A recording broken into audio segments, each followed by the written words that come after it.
não se importaram de ter o conhecimento de Deus. Assim, Deus os entregou a um sentimento perverso para fazerem coisas que não convêm, estando cheio de toda a iniquidade, fornicação, malícia, avareza, maldade, cheios de inveja, homicídios, contenda, engano, malignidade, sendo murmuradores, detratores, aborrecedores de Deus, injuriadores, presunçosos, inventores de males, desobediente aos pais e às mães, nécios, infiéis nos contratos, sem afeição natural, irreconciliáveis e sem misericórdia, os quais, conhecendo o juízo de Deus, que não são dignos de morte os que tais coisas praticam, não somente os fazem, mas também consente aos que fazem.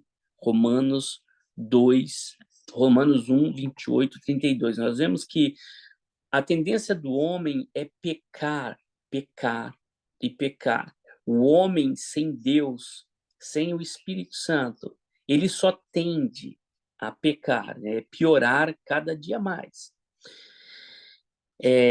Continuando lá no assunto, nós vemos nos dias de hoje que o homem está muito complicado nós vivermos, né? Um mundo de injustiça, um mundo de impiedade, onde que nós vemos que a maldade ela tomou o coração do homem. E o homem que não tem Deus, ele sempre a tendência sempre, como está falando, é sempre piorar, como diz o trecho aí, né? Aí uma pergunta: o judeu salva? Se eu ser judeu, eu sou salvo, né? E é uma pergunta que eu creio que muitas pessoas devem ter essa dúvida, né? Será que eu apenas sendo judeu, eu vou ser salvo, né? Eu consigo ser salvo? O que diz a palavra aí em Romanos capítulo 2:11? Porque para com Deus não há acepção de pessoas. E no Romanos 2:17 diz: eis que tu, que tens por sobrenome judeus e repousas na lei, e te gloria em Deus. E o Romanos 3:27 e 28, onde está logo a jactância? Ela é excluída. Ou seja, onde está a vantagem? A vantagem ela é excluída. Por qual lei? Das obras? Não mais da lei da fé. Concluímos, pois, que o homem é justificado pela fé, sem as obras da lei. Romanos 3, 27, 28. Ou seja, a obra, o homem, muito tempo, ele tentou ser justificado por si mesmo, cumprindo o Antigo Testamento, cumprindo os mandamentos do Senhor, mas o homem não conseguia fazer isso com as suas próprias forças. E para isso que Jesus, o Filho de Deus, ele se manifestou, né? E daí Deus falou: não existe mais preço, não existe dinheiro, não existe nada disso, né? Segundo passo, justificação pela fé. Como tornar-se justo ou inocente de acordo com a justiça de Deus e não sermos condenados? Como está escrito: não há um justo nenhum sequer. Romanos 3:10. Porque todos pecaram, todos, e destituídos e separados estão da glória de Deus, sendo justificado gratuitamente pela graça, pela redenção que há em Jesus Cristo, né? Nós somos justificados pela fé, né? A salvação, a justificação já foi paga por Jesus por intermédio da graça. Não se compra salvação nem com obras ou dinheiro ou qualquer outro sacrifício.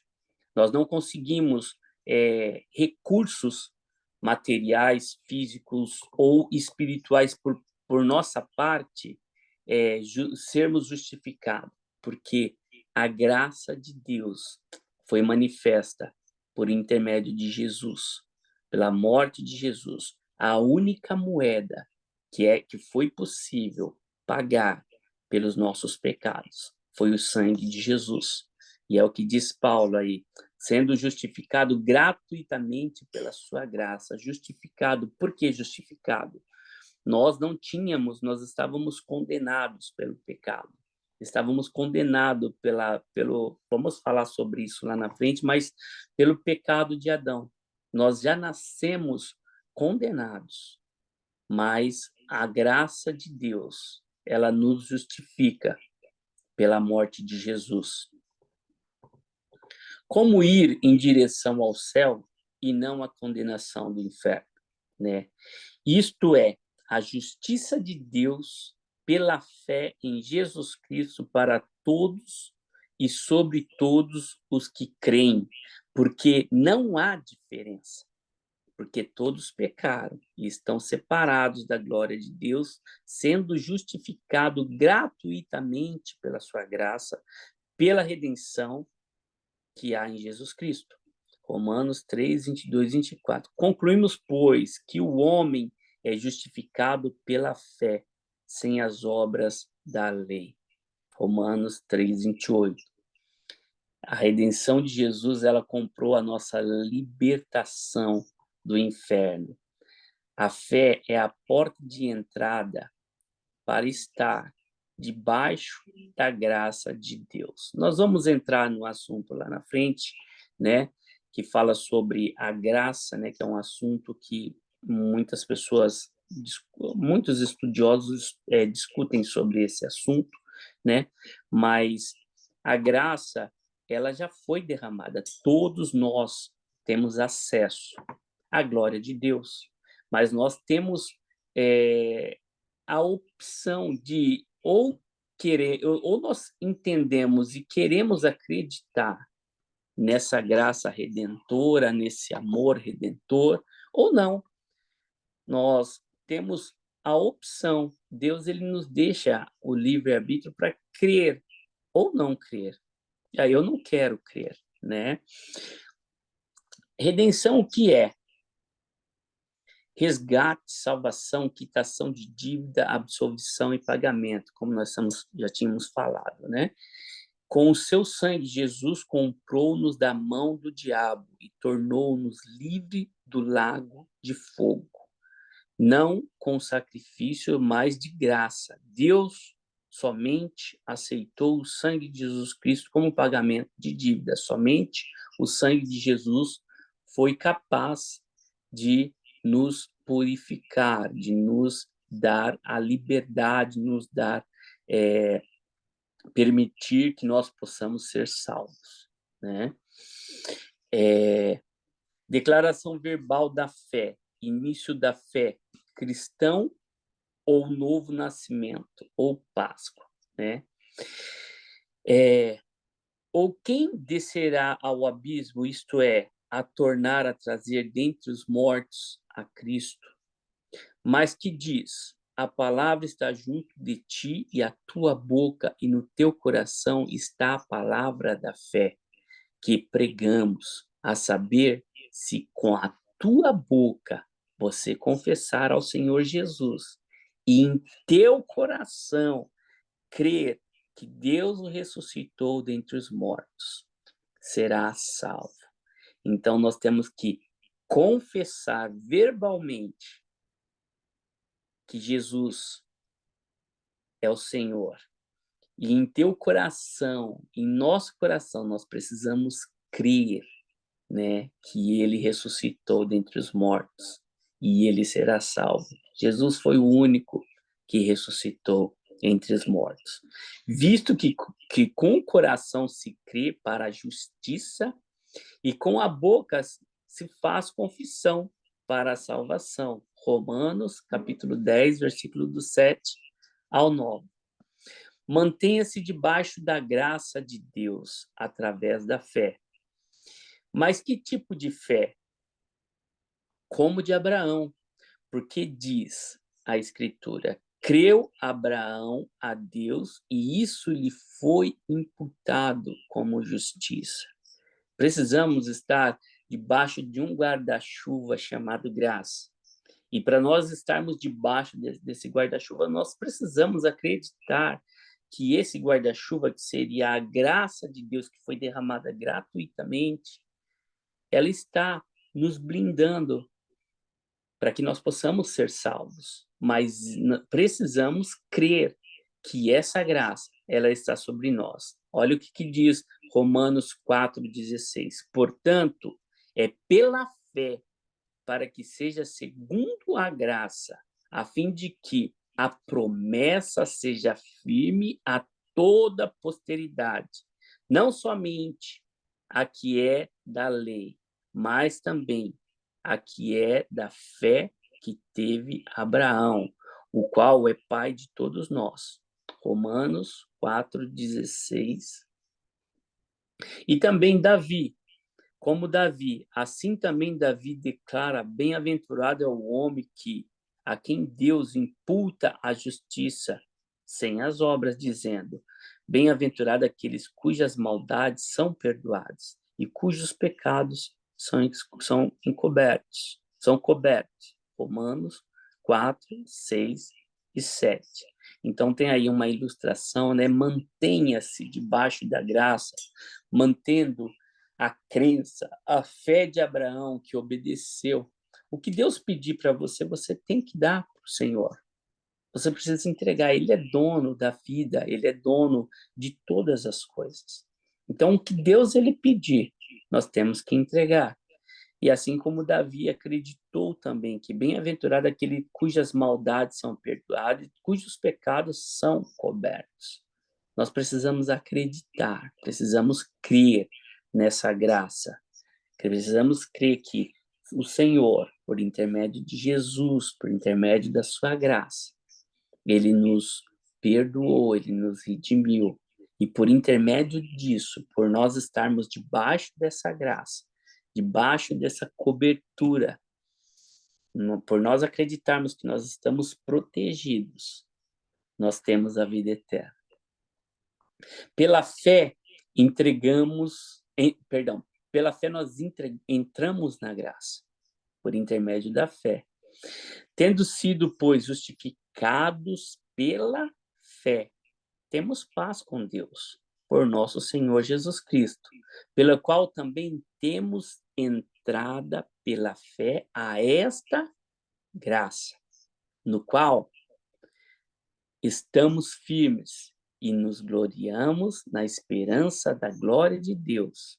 E não somente isso, mas também nos gloriamos nas tribulações, sabendo que a tribulação produz paciência, e a paciência, a experiência, a esperança, e a esperança não traz confusão. Portanto, o amor de Deus está derramado em nossos corações pelo Espírito Santo que nos foi dado. Romanos 5, de 1 a 5. Repetindo, tendo sido, pois, justificados pela crença, acreditar. Eu digo que o maior pecado que um homem possa cometer hoje é não acreditar, é não ter fé, não acreditar em Deus. Esse é o primeiro, é o pecado mais que é o maior pecado que um homem possa ter, né?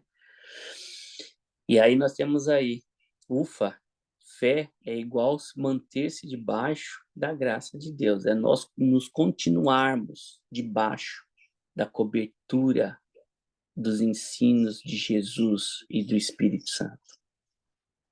Origem da condenação e graça. Onde que começou isso tudo? A condenação, né? Você pode estar se falando, mas eu não fiz nada, eu não, né? Mas o pecado ele entrou por intermédio de Adão. Por causa deste ato surgiu a morte espiritual, ou seja, a condenação ao inferno e a inimizade com Deus. Daí você deve se falar, poxa, mas eu sou culpado por uma coisa que Adão fez. Meu irmão, eu creio que se tivesse aí uma árvore do conhecimento do bem e do mal, eu acho que eu seria o primeiro a pegar provar dessa árvore, né? Ou em algum tempo, alguma outra pessoa até os filhos de Adão mesmo iria provar dessa árvore, iria pegar dessa árvore. E foi por aí que entrou o pecado, né? Portanto, como por um homem entrou o pecado no mundo e pelo pecado a morte, assim também a morte passou a todos os homens, por isso que todos pecaram. Romanos 5:12. A morte de Jesus é igual, por causa desse ato surgiu a graça. Jesus, ele veio ao mundo por causa desse ato de Adão. Ele veio e aí aonde que Deus, ele derramou a graça sobre o homem, ou seja, a justiça de Deus para a vida eterna com ele. A graça quebra a inimizade contra Deus, né? O homem, ele não tinha condição nenhuma de ter acesso ao céu, mas por intermédio da graça de Deus, pela morte de Jesus, ele tem pleno acesso, mas basta crer, basta acreditar. Pois assim como por uma só ofensa veio o juízo sobre todos os homens, para condenação, assim também por um só ato de justiça veio a graça. Perdão, eu coloquei a vírgula no lugar errado. Pois assim como por uma só ofensa veio o juízo sobre todos os homens para condenação, assim também por um só ato de justiça veio a graça sobre todos os homens para a justificação de vida. Romanos 5:18. Terceiro passo. Qual que seria o terceiro passo para a gente poder nos alistarmos, né? Seria o batismo nas águas, né? De sorte que fomos sepultados com ele pelo batismo na morte, para que, como Cristo foi ressuscitado dentre os mortos, pela glória do Pai, assim andemos nós também em novidade de vida. Romanos 6:4. Nem tampouco apresenteis os vossos membros ao pecado, por instrumento de iniquidade, mas apresentai-vos a Deus como vivos dentre mortos, e os vossos membros a Deus como instrumento de justiça. Romanos 6:3. O batismo nas águas é como se fosse uma aliança, né? Por exemplo, eu não sei quantos casados tem aqui, mas vou me usar como exemplo. Eu tenho uma aliança com a minha esposa, eu tenho um compromisso com ela. Eu não posso sair me prostituindo com outras pessoas, porque eu tenho um compromisso com ela. A mesma coisa quando nós nos batizamos. Quando nós nos batizamos, nós entregamos a nossa vida para Jesus e passamos a fazer parte de um, nós fazemos parte dessa aliança com ele, passamos a ser parte de Jesus. E aí nós não vamos servir a outros deuses, não vamos nos prostituir com outras pessoas, né? Com outros deuses, vamos dizer assim, né? Então, o batismo é uma aliança que você faz com Jesus, um voto de santidade, um voto onde que você se compromete a estar somente junto com ele. E é uma coisa tão gostosa, né, quando nós nos batizamos, porque antigamente eu falava, tinha muitas pessoas que chegavam até a mim e falavam assim, né, eu não vou me batizar porque vai que eu vou para lá e depois eu volto, vai que, né? Mas nós já estamos, por exemplo, se Jesus volta para te buscar, nós não nos batizamos com medo, é um prazer que nós sentimos em estar juntos com o Senhor. E é uma coisa tão gostosa que quando você passa a fazer parte do corpo de Cristo, você passa a entrar debaixo, você faz validar a graça de Deus, porque o batismo ele faz validar a graça de Deus. Um, é um passo que nós damos, né? É como se fosse um documento espiritual que nós apresentamos no céu. Olha, a partir de hoje, Jesus, eu faço parte. Eu estou aqui, eu faço um compromisso contigo, né? E é tão interessante que as coisas da terra refletem as coisas do céu, né? Nós temos aí o casamento que é um exemplo disso, né? Então, para que a gente possa ser alistado nesse exército, nós precisamos nos batizar. Quem é o seu dono? Antes do batismo, nós tínhamos uma aliança firmada com o diabo do Jardim do Éden.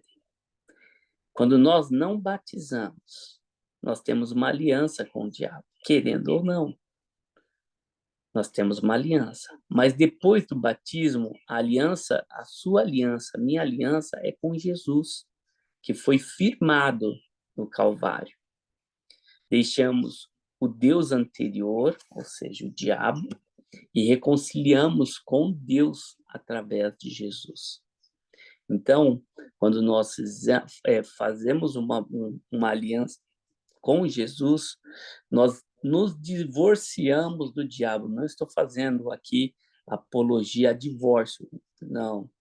Mas quando nós nos batizamos, nós saímos das garras do diabo, saímos do Egito, né? O batismo do povo de Israel, quando eles saíram do Egito, foi quando eles passaram no Mar Vermelho, né? Eles passaram pelo Mar Vermelho, eles foram batizados e do outro lado, os judeus, para poder fazer um compromisso com Deus, os homens se circuncidavam, né? Então, quem é o nosso dono hoje? Em que lugar nós estamos? Nós já fizemos um batismo? Já fizemos um batismo? Já nos batizamos? Eu me batizei. Amém?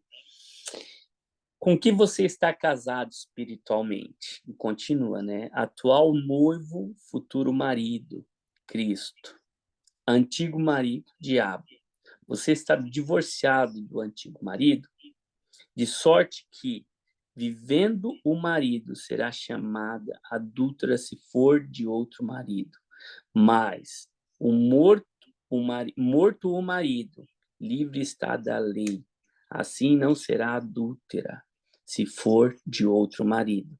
Assim, meus irmãos, também vós estáis morto para a lei e pelo corpo de Cristo, para que sejais de outro, daquele que ressuscitou dentre os mortos, a fim de que demos frutos para Deus. Romanos 7, 3 e 4.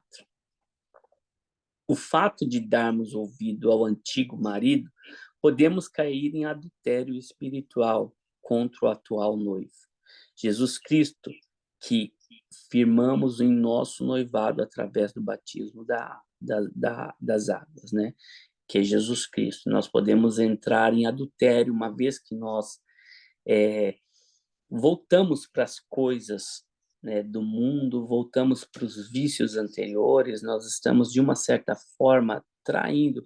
Por trás de toda coisa ruim existe um espírito maligno. Por trás de vício, né?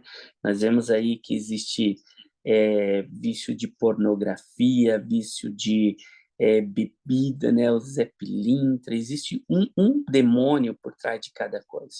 E todas as vezes que nós voltamos para esses pecados, nós estamos adulterando com o nosso noivo Jesus, né? Então eu falo a você, se você não é batizado, já se batiza, né?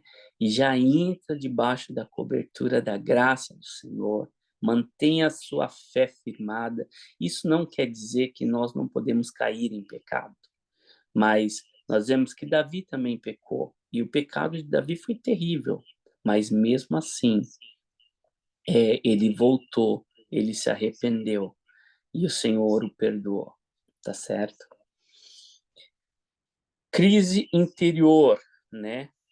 Dou graças a Deus por Jesus Cristo, nosso Senhor, assim que eu mesmo, com o entendimento, sirvo a lei de Deus, mas com a carne, a lei do pecado, né? Está em Romanos 7, 25. Quando nós nos batizamos, nós temos na imagem aí, é, como que é o nome disso? Eu esqueci o nome.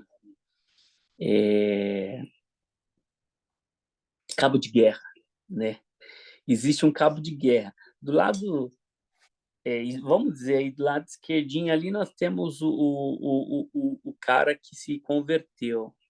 E do lado direito, quando ele estava no mundo, né? Do lado esquerdo, do lado direito, ele está, o homem que se converteu e ele acabou é, se batizando, né? E pós o batismo há um cabo de guerra. O homem fica puxando de um lado para o outro. A gente vê que eu lembro que tinha os desenhos, né? O Pica-Pau, o Tom e Jerry, né? Que eles ficavam quando eles queriam fazer alguma coisa, pousavam um anjinho e um diabinho aqui nas costas dele, né? E o anjinho falava: não, não faz isso, você vai prejudicar a pessoa, vai se prejudicar. E o diabinho não falava: faz, faz. É mais ou menos isso, né? Nesse cabinho de guerra, né? E o que diz a palavra referente a isso? Romanos 7, 22 e 23.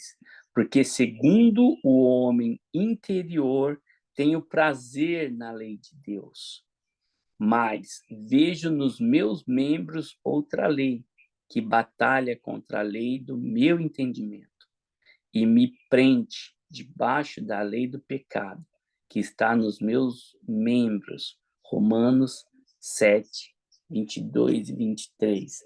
Há uma luta, há uma militação. Eu digo a você, meu irmão, que dentro de nós existem dois seres que ficam brigando um contra o outro. É a carne e o espírito, né? E olha lá o que diz espírito versus carne, né? Então, existe ali, debaixo da cobertura do Espírito, a vida eterna e a salvação do Espírito Santo, né? Uma vez que nós nos mantermos debaixo da cobertura do Espírito Santo, nós temos a vida eterna e a salvação. E olha o que diz o versículo 8, o capítulo 8, versículo 1. Portanto, agora, nenhuma condenação há para os que estão em Cristo Jesus, que não andam segundo a carne, mas segundo o Espírito. Romanos 8, 1. E a carne? O que acontece com a carne? Debaixo da carne, debaixo da vontade do diabo, né? Vamos dizer assim, a condenação, a morte espiritual, né? E nós, aqui nessa terra, nesse mundo, nós temos a oportunidade de sermos perdoados por Jesus, porque nós estamos em um corpo, mas nós estamos numa alma e nós estamos no espírito. Dentro de nós, a trigonometria, nós temos três em um, né? Mas nós temos tempo de pedir perdão. Por exemplo, o diabo, uma vez que ele pecou, ele estava em um corpo eterno. Ele era um anjo de luz, ele pecou nos céus e ele não teve oportunidade de se arrepender. Por quê? Porque ele pecou em um corpo eterno. Mas nós estamos ainda num corpo passageiro. Então dá tempo de nós entrarmos debaixo da cobertura do Espírito Santo para ficar embaixo da vida eterna e da salvação. E agora, se nós estamos debaixo da carne, então nós caminhamos para a condenação, a morte espiritual. Então Deus, ele está sendo muito misericordioso com a gente em nos esperar, nos arrepender, estar. Mas vai chegar um dia, eu lembro que tinha até um hino que falava: se o sol vai chegar a escurecer e o céu vai se recolher, né? O céu ele vai toldar, vai se recolher. Aí, meu irmão, não dá mais tempo, né? Isso é a vinda de Jesus. Ele vai vir como um relâmpago que sai do Oriente, se mostra no Ocidente. Assim há de ser a vinda de Jesus. aí não dá mais tempo, né? Isso é, se não acontecer nenhum acidente daqui para frente. Quem está em condenação? Vós, porém, não estáis na carne, mas no Espírito. E se é que o Espírito de Deus habita em vós, mas, olha só, se alguém não tem o Espírito de Cristo, esse tal não é dele. Romanos 8, 9. Então, primeiro passo, acreditar, a crer, confessar com a nossa boca, como nós falamos lá. Se nós confessarmos com a nossa boca, depois batizarmos, depois do batismo, começar a buscar o Espírito Santo, fazer com que o Espírito Santo faça morada em nossos corações. E o novo nascimento a justificação é igual, o novo nascimento é igual à justificação, tornar-se justo, que é igual, só quem tem o Espírito Santo no seu espírito. Então nós nascer de novo, tornarmos justos diante do Senhor e ter o Espírito Santo em nosso coração, que é o que diz Romanos 8, 9. Quarto passo é igual ao batismo no Espírito Santo. É um outro step, né? E da mesma maneira também o Espírito ajuda as nossas fraquezas, porque não sabemos o que havemos de pedir, como convém, mas o Espírito Santo, ele intercede por nós com gemidos inexprimíveis. Quando o Espírito Santo ele entra em nosso coração, nós passamos a falar em línguas diferentes. Nós não sabemos nem o que estamos falando, porém o Espírito Santo ele começa a interceder por nós com gemidos inexprimíveis. O Espírito Santo intercede, ou seja, ele é um advogado, ou ele ora por nós mesmos. Por isso que a Bíblia fala que quando você entrar no seu quarto, você ore em línguas, comece a falar em línguas, né? Começa a falar em línguas. O seu Espírito Santo ele vai começar a te ensinar. E quando você começa a falar em línguas, você edifica a si mesmo. Você começa a construir dentro de você uma estrutura espiritual em rumo à maturidade espiritual. Com o batismo do Espírito Santo, início ao crescimento. Porque se viverdes segundo a carne, morrereis. Mas se pelo Espírito mortificardes as obras do corpo, vivereis. Porque todos os que são guiados pelo Espírito de Deus, esses são os filhos de Deus. Romanos 8, 13 e 14. O que está querendo dizer aqui? É o que eu tinha acabado de falar. Filhos maduros que saíram da infantilidade, chamado por Paulo de cara, né? E passamos a ser filhos com a mesma natureza do Pai. Quando nós começamos a buscar a Deus, quando cada dia mais, nós aprendemos mais da palavra do Senhor, nós começamos a mergulhar, orar, buscar mais o Senhor. Nós começamos a parecer mais com Cristo. Quem falava palavrão não fala mais, quem roubava não vai roubar mais, não vai sentir um incômodo dentro. Quando você cometer um pecado, o homem natural mesmo, quando ele já comete um pecado, ele faz alguma coisa, uma pessoa que não tem o Espírito Santo, ele já não se sente tão bem. Ele sabe, dentro dele existe um espírito que é um balizador das coisas certa e errada. E quando o Espírito Santo ele entra dentro de você, você que falava muito palavrão, aquilo começa a te incomodar. O Senhor começa a limpar o seu ser. Pessoas que gostavam de ver sites pornográficos, já não vai ter mais prazer nessas coisas, já vai começar a haver um incômodo, porque o Espírito Santo ele começa a limpar, É um processo, né? Mas ele começa a te limpar por dentro, ele começa a te purificar, né? Deus terá filhos maduros. Começa a partir do batismo o crescimento, né? Tem uma palavra aqui em, é, em hebreu, em grego, né? Filhos pequenos, fase do novo nascimento e batismo, né?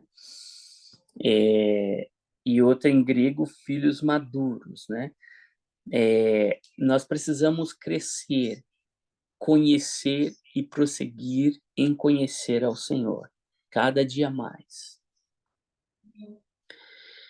Destino traçado pelo Espírito Santo aos filhos de Deus, ou seja, predestina é uma palavra bem, né? Bem, às vezes o pessoal entra em polêmicas por causa dessa palavra, né? A salvação eterna, porque a ardente expectativa da criatura espera a manifestação dos filhos de Deus, né? Então, a terra, ela guarda a manifestação, a sua manifestação. Deus, ele espera em ardente expectação, ou seja, há uma grande expectativa sobre o fluir do Espírito Santo sobre a sua vida. A terra aguarda isso, Deus aguarda isso, até a terra, né? Isso é para em todos os aspectos, né? Deus primeiro ele passa por um processo, ele prova as pessoas e depois, quando eu não sei se vocês já viram um helicóptero perseguindo ou procurando alguma coisa à noite, ele tem como se fosse um infravermelho, né? Aquilo detecta o calor. Eu vejo que Deus, assim como ele fez com Davi, ele passou um scanner sobre a terra e ele viu ali uma pessoa queimando o Espírito Santo, pelo Espírito Santo. E essa manifestação que é uma ardente, uma calorosa expectativa do Espírito Santo, uma calorosa expectativa da terra, uma calorosa expectativa de Deus pela manifestação, pela sua manifestação, pela manifestação dos filhos de Deus. E não só ela, mas nós mesmos, que temos as primícias do Espírito, também gememos em nós mesmos, esperando a adoção, a saber, a redenção do novo corpo. Nós vamos receber um novo corpo, um corpo glorificado. E para nós chegarmos até esse lugar, nós precisamos andarmos conforme a vontade de Deus, com todos os defeitos, com todas as nossas fraquezas, mas nós vamos chegar a esse lugar. Está em Romanos 8, 23. Salvação eterna, parte A, e B, destino a se dar bem, a parte B, né? E sabemos que todas as coisas contribuem juntamente para o bem daqueles que amam a Deus, daqueles que são chamados segundo o seu propósito. Romanos 8, 28. É uma sequência atrás da outra, é um processo, né? Mas tudo é possível, meu irmão. E tem pessoas que se despertam no Senhor de uma forma assim excepcional. É como se fosse um gatilho. Daqui a pouco o Espírito Santo vem sobre aquela pessoa e aquela pessoa ela ganha muitos frutos para Jesus, mas muitos frutos, né? Não é por você, mas é o que Deus colocou dentro de você e já está dentro de você. Você só precisa se manifestar esse calor, isso que Deus espera de você, que essa ardente expectativa, a manifestação, né? Espera a manifestação dos filhos de Deus, essa manifestação que Deus está aguardando em você. E quando você se manifestar, pode ter certeza que você vai ser muito relevante, porque Deus ele não é pequeno e ele não faz coisas pequenas. Amém? Continuando como destino traçado pelo Espírito Santo aos filhos de Deus, serão parecidos com Jesus, porque os que dantes conheceu também os predestinou para seres conforme a imagem do seu Filho, a fim de que eles sejam primogênito entre muitos irmãos. Romanos 8, 29. Vencedores aqui e eternamente, apesar das perseguições. Como está escrito, por amor de ti fomos entregues à morte todo dia. Somos reputados como ovelha para o matadouro, mas em todas essas coisas somos mais do que vencedores por aquele que nos amou. Romanos 8, 36 e 37. Cada pessoa tem um chamado diferente, cada pessoa ela tem, por exemplo, o apóstolo Paulo, ele perseguia muito os judeus, ele matava os cristãos, e ele passou a ser perseguido. Esse foi o chamado do apóstolo Paulo, onde que a mais da metade do Novo Testamento ele que escreveu, né? Ele escreveu as cartas, né? E ele teve ele passou por esse processo, mas o seu chamado diante do Senhor pode ser outro, entende? Davi, ele teve um chamado diferente de Paulo, ele foi rei, assim como outras pessoas. José foi governador, Daniel foi governador, cada um, Isaías, Jeremias, foram profetas, os profetas maiores, cada um tem um chamado. A gente só precisa descobrir, colocar isso para fora, para que a gente possa alcançar muitas pessoas e em breve morar no céu com Jesus. Continuando, nada nos separará do amor de Deus. O que ele diz em Romanos 8, 38 e 39? Porque eu estou bem certo de que nem a morte, nem a vida, nem os anjos, nem os principados, nem as potestades, nem as coisas do presente, nem do porvir, nem poderes, nem altura, nem profundidade, nem qualquer alguma outra criatura nos poderá separar do amor de Deus que está em Jesus Cristo, o nosso Senhor. E nada vai nos separar, nada vai nos separar. Isso vai acontecer quando nós tivermos uma maturidade. Nós não vamos ter prazer mais nas coisas do mundo. Nas coisas do mundo que eu digo, nas coisas podres desse mundo. Porque, por exemplo, Deus fez uma praia para nos desfrutar, fez piscina, fez as coisas, você vai aproveitar disso tudo.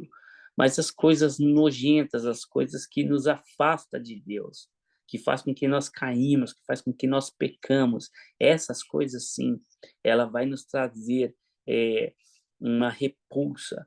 E diante disso tudo, o apóstolo Paulo ele fala: quando você atingir a maturidade, essas coisas vão ficar separado de você, porque nada vai te separar do amor de Deus que está em Jesus Cristo. É um processo de maturidade que nós ganhamos.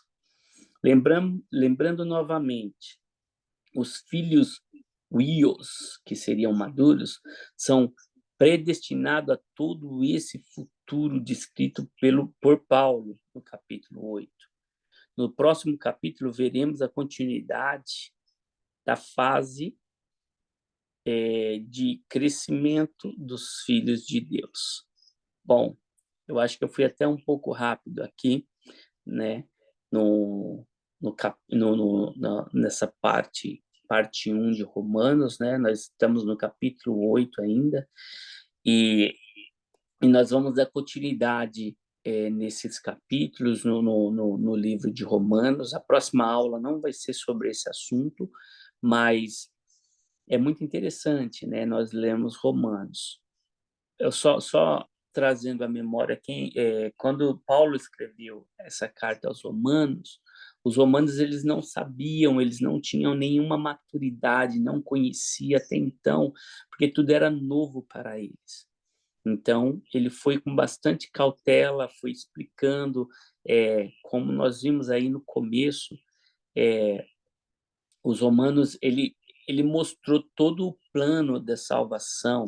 O livro de Romanos, ele mostra todo o desenvolvimento da salvação, né? Ele mostra que quando a pessoa está no pecado, ele mostra da passagem da morte de Jesus que nos justifica, ele mostra qual que é o nosso papel diante disso tudo. Nós temos que nos batizar, depois nós temos que nos batizar no Espírito, nos batizar no fogo, e aí vai, né? Ele nos ensina todos esses detalhes que nós podemos aprender, né? Todo o processo de salvação. E a gente está te ensinando isso, nós estamos aprendendo junto isso. Eu aprendo muito quando eu estou também ensinando. E nós estamos aprendendo para quê? Para quando as pessoas chegarem até a nós, nós temos uma sabedoria referente ao assunto, ao processo de salvação. Amém? Deus abençoe a sua vida. Tenha aí uma excelente semana. Tchau, tchau. Ah, sim, perdão. Aproveitar ainda uns minutinhos. Eu acho que já pode até parar a gravação. Amanhã nós iniciaremos um jejum.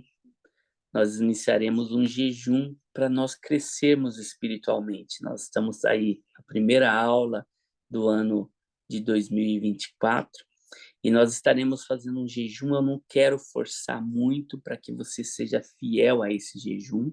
Então, nós estaremos fazendo um jejum de uma refeição durante uma semana. Então, amanhã, no culto de amanhã, nós estaremos reforçando isso e nós iniciaremos isso, no caso, amanhã. Caso você não esteja lá, amanhã nós estaremos iniciando, caso você não esteja no culto amanhã, online, estaremos iniciando um jejum. Para que é o jejum? O jejum serve para nós matarmos a nossa carne e nós fortalecermos o nosso espírito. Então, começa a se preparar aí, vamos estar nos fortalecendo, né? Vai ser durante uma semana, iniciaremos terça-feira, né?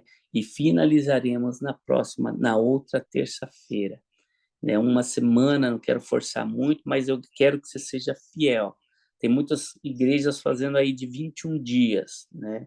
Eu já fiz aí jejum de 100 horas, já fiz jejum de uma semana, sem nada, só com água, né? Mas não estou pedindo isso. Vamos fazer de uma refeição, vamos nos fortalecer no Senhor. Amém? Deus abençoe. Tenha uma excelente semana. Nos vemos amanhã. Amém? Tchau, tchau.